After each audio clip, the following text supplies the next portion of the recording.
Put it simply, this means that you see the world for what it is, and therefore you accept it. You accept age, you accept loss, you accept death, everything from simple to the weather. So on this principle of living according to nature, you might ask then, well, why shouldn't I just live like whatever I please? Why shouldn't I not just fill myself with food or drink or give into any sensational pleasure that I want? Well, that's because we may not control all these other things, but the only thing that we control is our will, and that is what controls our actions. So let's say, for example, crazy example, I enjoy maybe drinking whiskey in the evening. That might satisfy a desire that you have, but ultimately you are bound to that desire then. And according to Epictetus, we should try and eliminate our desires, because otherwise we are bound to them, and otherwise our actions is really the only thing that we can control. In book 1, there's a really good quote. It says, I must die. Must I then die lamenting? I must be put in chains. Must I then also lament? I must go into exile. Does any man then hinder me from going with smiles and cheerfulness and contentment? Tell me the secret which you possess. I will not, for this is in my power, but I will put you in chains. Man, what are you talking about? Me in chains? You may fetter my leg, but my will, not even Zeus himself, can overpower. So again, whatever is in our own action is what we ultimately have power over, or ownership of, and no one, not even the gods, in a sense, can take that away from us. This is, according to Epictetus, the most supreme gift that we are given as humans, and it's the only thing that we have that examines itself, what it is and what power it has. And through our will and developing a reason, which we gain when we get older, we see things differently and we act differently because of it. Some people can live life without being disturbed by certain events, other people struggle more or less.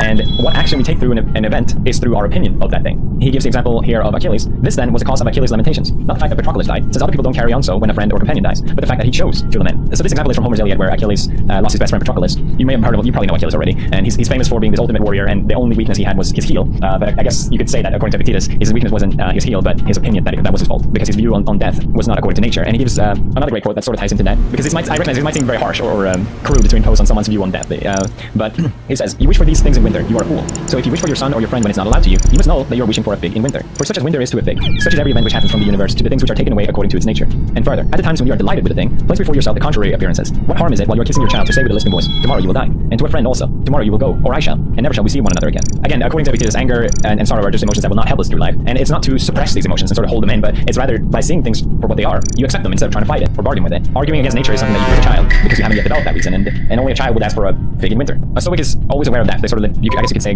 near death. So by seeing things according to its nature, that opinion of death might seem heavy or overbearing almost, to be constantly aware of it, but it's also very liberating. Epictetus gives the example of Diogenes as a man who was truly free, because everything he owned he could dispose of and was only temporarily attached to him. He says if you grabbed him by the leg, he would have given up the leg. If you had seized his entire body, the entire body would have been sacrificed. The same with family, friends, and country. He knew where they had come from whom, and on what terms. So Diogenes knew that these things didn't belong to him, so he was also then free from them, while still being able to enjoy them. If you imagine a free person, you might imagine someone with a lot of wealth, a lot of power, they can do what they want, they can go wherever they want, they can control people, but you can still argue that they are humble to their wealth.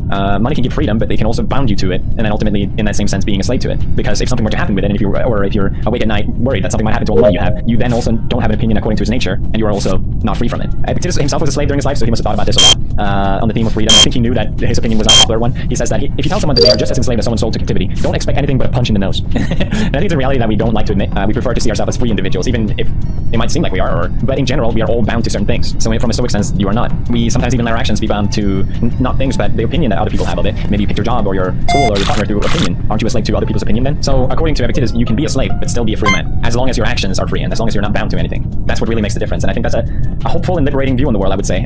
Life is just full of things that you can't control, but to try and focus on your own views and your own opinions to liberate yourself, there's, to me, a lot of power in that. There are so many great pieces of this book, and I feel like I could just read quote after quote after quote until I just read the whole book. I highly recommend it. It's just filled with so many great parts. I wanted to finish by reading just my favorite bit, which is just a small sentence in the very, very end, because it resonates heavily with me. Let someone point out to me a man who can say, I care only about the things which are my own, the things which are not subject of hindrance, the things which are by nature free. This I hold to be the nature of the good, but let all other things be as they are allowed. I do not concern myself. That's it. Epictetus' Discourses on Selective Writing. Check it out. What did you think of it? Did you read it? I would love to hear your guys' thoughts. Did you get the same ideas from it that I had, or something completely different? Next week, it will not be next week, but next book, we're going to read Arthur Schopenhauer, The Wisdom of Life. I recently discovered Schopenhauer. He's great, really fun to read, and I think you guys will enjoy him as well if you enjoy philosophy or reading in general. It's a fun one. I like it. He's a goofy guy. And that's it. Hope you guys enjoyed. See you next time. Bye-bye.